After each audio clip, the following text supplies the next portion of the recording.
을 이루라. 장벽을 뛰어넘으라. 관계의 장벽을 뛰어넘으라. 아멘. 여러분들 식계라는 영화를 모두 아실 것입니다.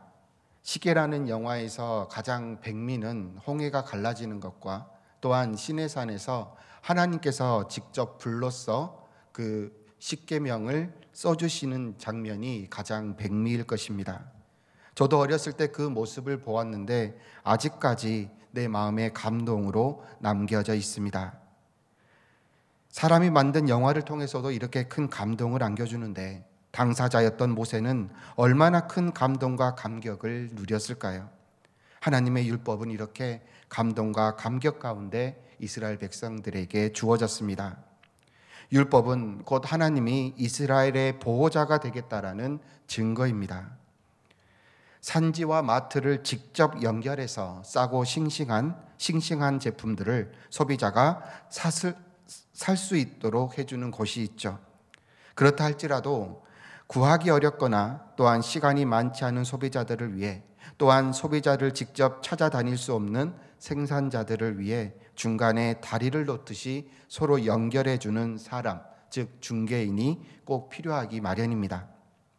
비록 비용이 들긴 하지만 생산자는 생산자대로 제품을 힘들이지 않게 팔 수 있으며, 또한 소비자는 필요한 물건을 발품을 팔지 않고 쉽게 구매할 수 있는 것은 이 둘 사이를 연결하는 중개인이 있기 때문입니다. 이와 비슷하게 하나님의 은혜에서도 동일한 점을 발견할 수 있습니다. 구약 시대에는 사람들의 죄 용서를 받고 또한 하나님의 은혜를 받는데 몇 단계를 거쳐야 했습니다. 하지만 그렇게 받은 은혜가 사실 완전한 것도 아니었습니다. 또다시 희생의 제물을 가지고 와서 죄 용서를 받아야 했고 또한 하나님의 은혜를 구해야 했습니다.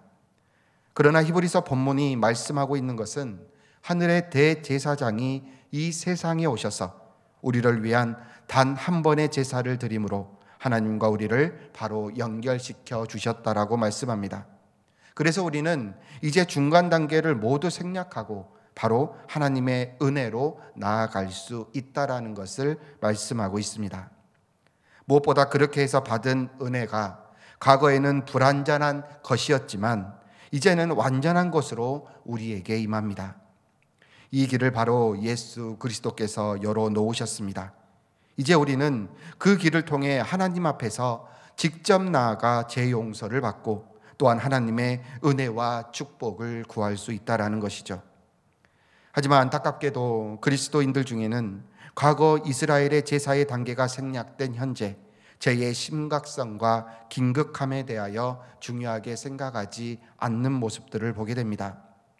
제물들의 피가 쏟아지고 또한 피 비린내와 동물의 사체를 보면서 죄의 심각성과 또한 죄의 대가가 곧 생명이라는 것을 직접 눈으로 보고 피부로 느꼈었습니다. 하지만 현재 피 비린내 나는 제사의 가정이 사라지면서 죄에 대한 경각심이 줄고 더 나아가 회개에 대한 중요성도 줄어버려 오히려 하나님께 받을 축복만 계수하려는 성도들의 모습이 있다라는 것이죠. 그러나 우리가 하나님 앞에서 죄 용서를 받지 않고 축복을 받는다라는 것은 불가능한 일입니다. 하나님 앞에서 죄 용서를 받는 것과 또한 축복을 받는 것은 별개의 일이 아니라 같은 일이라는 것을 우리는 기억해야 합니다. 즉 우리가 축복을 받기 위해서는 먼저 내 안의 죄의 문제가 하나님으로부터 해결을 받아야 한다는 것입니다.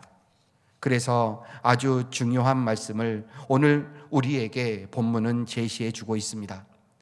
히브리서 저자는 예수님이 십자가 위에서 죽으심으로 이제 우리가 다시 죄 용서를 받을 필요가 없어졌고 또한 죄라고 하는 것은 성도들에게 아무 문제가 되지 않게 되었다라고 말씀하지 않습니다.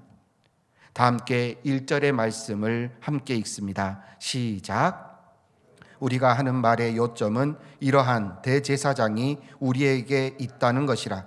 그는 하늘에서 지극히 크신 이의 보좌 우편에 앉으셨으니. 아멘. 1절에서 이러한 대제사장이 지금도 있다라고 본문은 말씀하고 있습니다. 아직도 제사를 드리기 위하여 대제사장이 있다라는 것은 죄를 해결할 필요가 없다라는 것이 아니죠. 죄를 지으면 자동적으로 그 죄가 사라지는 것을 말씀하고 있지 않는다라는 것입니다.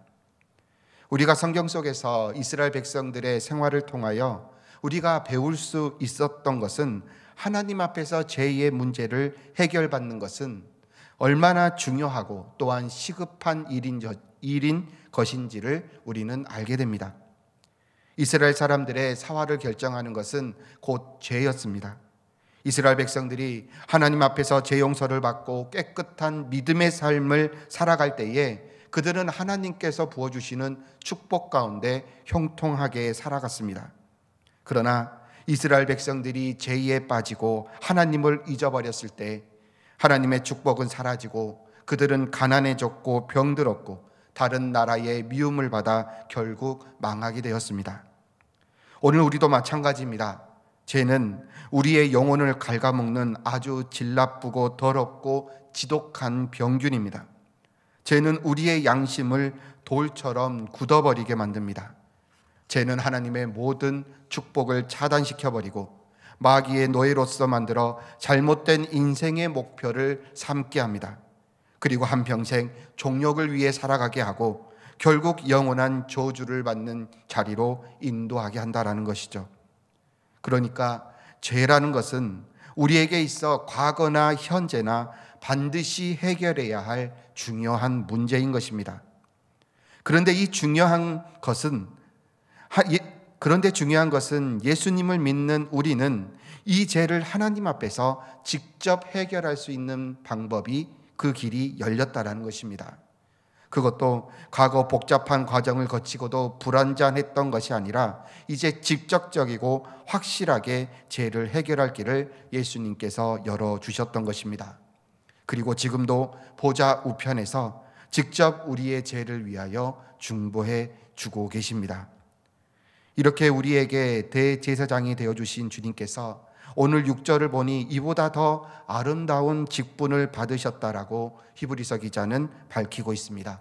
다 함께 6절을 읽습니다. 시작. 그러나 이제 그는 더 아름다운 직분을 얻으셨으니 그는 더 좋은 약속으로 세우신 더 좋은 언약의 중보자시라. 아멘. 원약의 헬라어 단어인 디아데케는 유언으로 사용할 때가 많습니다. 즉 아버지가 자신의 재산을 아들에게 그리고 자녀들에게 아무 조건 없이 물려주는 것이죠. 그러나 이 약속은 유언장이라는 언약이 있어야 합니다. 그리고 이 효력은 아버지가 죽어야 그 효력이 발생하게 되죠. 예수님의 디아데케가 놀라운 것은 예수님의 죽으심으로 그 효력이 발생했을 뿐만 아니라 이제 예수님께서 다시 살아나심으로써 완전해졌다라는 것입니다. 만약 예수님께서 다시 부활하지 않으셨다면 우리는 그 효력을 스스로 챙겨야 합니다. 즉 하나님의 축복을 받기 위하여 우리는 중개인 없이 이리 뛰고 저리 뛰어다니며 그 축복과 은혜를 구해야 했다라는 것이죠. 하지만 우리가 그러한 능력을 가지고 있는 것조차도 사실 의심스러운 게 사실입니다. 하지만 예수님께서 다시 살아나심으로 그 축복을 예수님께서 손수 챙기셔서 우리에게 주신 것입니다. 즉 돌아가심으로써 우리에게 하나님께서 놀라운 축복을 받게 하셨는데 이제 예수님께서 다시 사심으로써 그 축복을 주는 중개인으로 우리를 축복의 자리로 인도해 주신다라는 것입니다. 그렇기 때문에 오늘 6절이 우리에게 얼마나 중요한 말씀인지를 다시 한번 깨닫게 됩니다. 하나님의 약속은 우리가 행복해지는 것입니다. 그동안 죄가 우리에게 끼친 나쁜 영향력을 다 제거해버리고 완전한 하나님의 축복 가운데 있게 한다라는 원칙의 내용이 바로 언약의 말씀인 것이죠. 그러나 이 원칙이 이루어지기 위해서는 예수님의 끔찍한 죽음, 즉 디아데케가 있어야 했습니다. 예수님은 이 언약을 성취하시기 위하여 죽으시고 다시 살아나셔서 직접 우리의 손을 잡고 우리를 그 축복의 자리로 인도해 주신 것입니다. 그렇다면 옛 언약과 새 언약의 차이점은 무엇일까요? 고통, 옛것이 더 가치 있는 법입니다. 그동안 시간 속에서 익혀지고 경험되어지는 것은 분명히 가치가 있습니다. 이스라엘 백성들이 지켜온 제사제도, 그리고 그동안 지켜지고 연구되어 온 율법의 역사가 수천 년에 달하기 때문에 분명 그 가치는 무시할 수가 없습니다. 그에 비해 그리스도 복음은 히브리서가 쓰여질 당시를 생각하면 고작 몇십 년에 불과합니다. 이렇게 수천 년과 몇십 년 과연 비교할 수가 있을까요?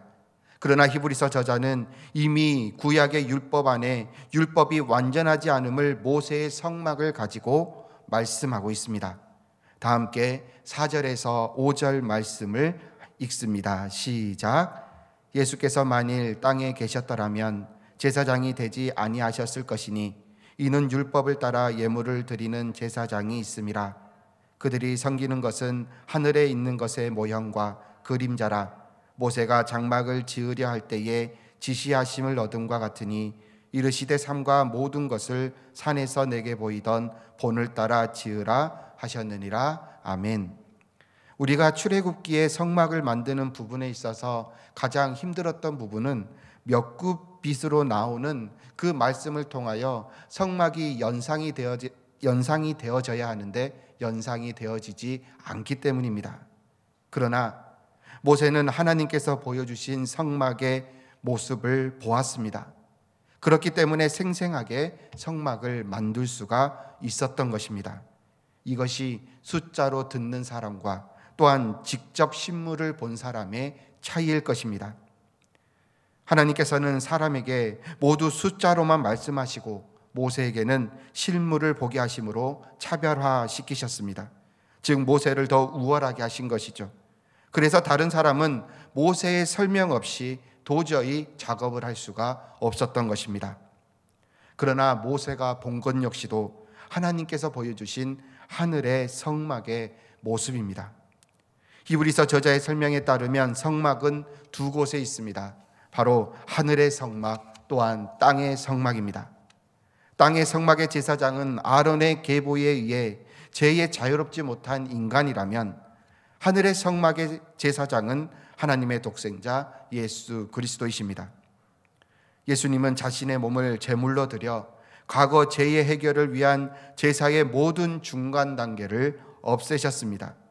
그리고 우리로 하여금 직접 하늘의 지성소에 와서 하나님의 보좌에서 예배를 드리며 은혜와 축복을 받게 하셨습니다. 우리는 하나님의 보좌로부터 직접 죄용서를 받고 은혜를 받고 축복을 누릴 수 있게 된 것입니다. 물론 이스라엘 백성들이 지켜왔던 제사제도가 대단한 것은 사실입니다.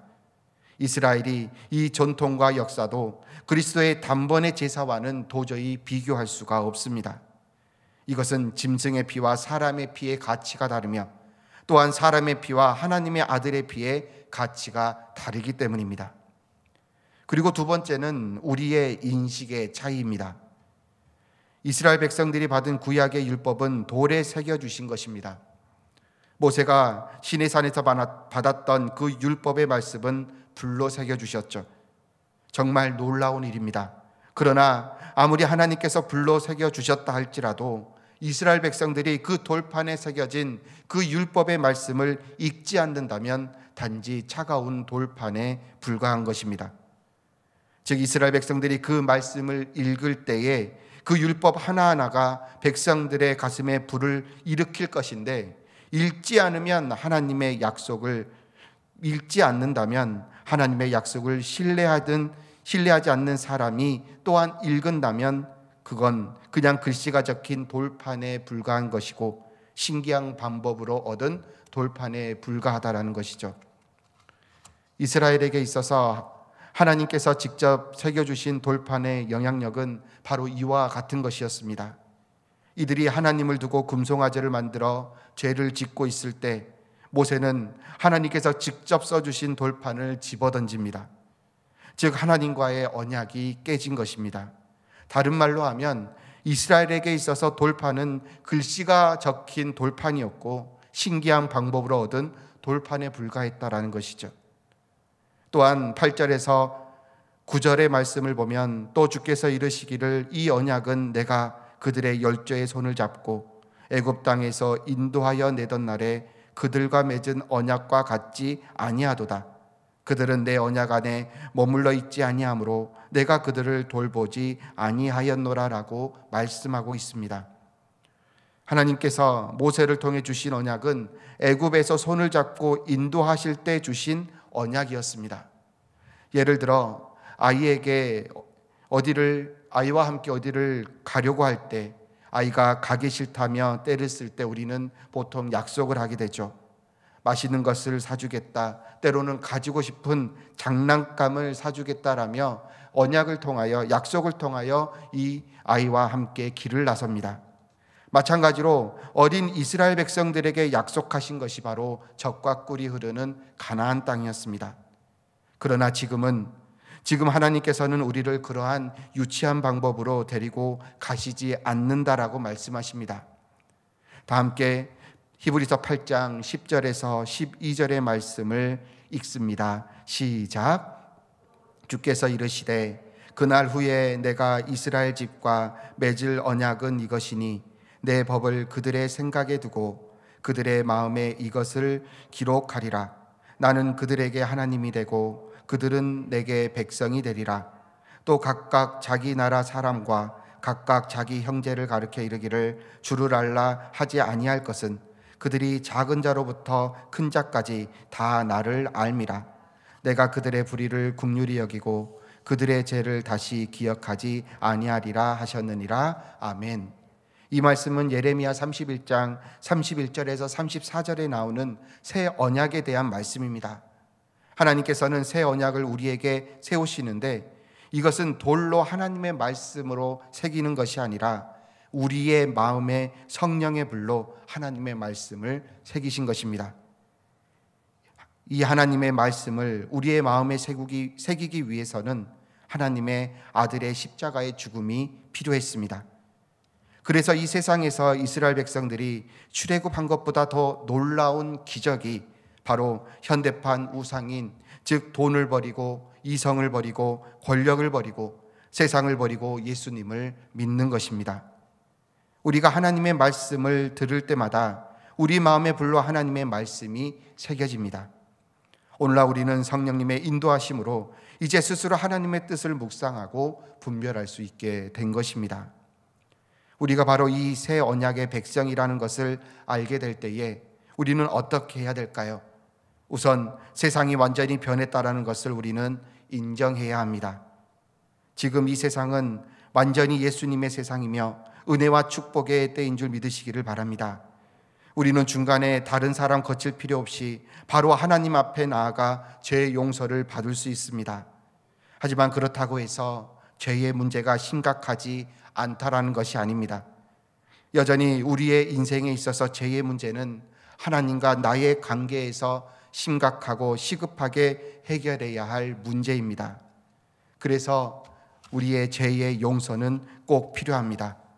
오히려 우리는 더 철저하게 죄의 용서를 받고 나의 가치를 존귀하게 만들 필요가 있습니다. 그리고 더 나아가 이 세상이 나로 인하여 하나님의 복으로 넘치게 해야 할 것입니다. 우리는 모든 마귀의 공격과 유혹에 있어서 물리칠 수 있는 능력을 하나님께 받았습니다. 시험에 들어도 시험에 이길 수 있는 힘을 우리는 받았습니다. 우리를 불행하게 하는 모든 것들을 이제 하나님께서 모두 해결해 주시겠다라는 약속도 또한 가지고 있습니다. 우리 모두가 이제 하나님의 말씀을 돌판으로 받는 것이 아니라 우리 마음속에 새김을 받았습니다. 따라서 우리는 이 땅을 살아가면서 속지 않아야 할 것입니다. 미래에 대한 불안감에 속지 않아야 될 것이며 현실 안의 불안감에 대하여 두려움에 대하여 속지 않아야 될 것입니다. 또한 좌절을 부추기는 것에 속지 않아야 될 것이며 죄로 인하여 내 스스로 정죄하는 일에 속지 않아야 합니다. 우리는 이미 미래에 대해 약속을 가진 사람이며 나의 삶을 주님께서 책임져 주시겠다라는 약속을 가진 사람입니다. 이제 하나님의 아들이 죽으시고 부활하심으로써 나의 죄에 대하여 완전한 해결을 우리는 받았습니다. 귀한 성도 여러분들, 이제 우리가 하나님의 꿈을 다시 한번 묵상해야 될 것입니다. 하나님의 꿈은 바로 우리가 주님 안에서 행복하게 사는 것입니다. 바로 죄에서 벗어나는 것이며 주님께서 주시는 기쁨을 누리며 살아가는 것입니다. 귀한 성도 여러분들, 이제 하나님의 나라의 백성으로 죄의 억압에서 벗어나시기를 주님의 이름으로 축복합니다. 세상의 속임수에 넘어가지 않기를 주의 이름으로 축복합니다. 무엇보다도 주님께서 주시는 참된 자유 가운데 기쁨과 또한 참된 평화를 누리는 우리 귀한 성도 여러분들의 삶이 되어지시기를 주님의 이름으로 축복합니다. 다 함께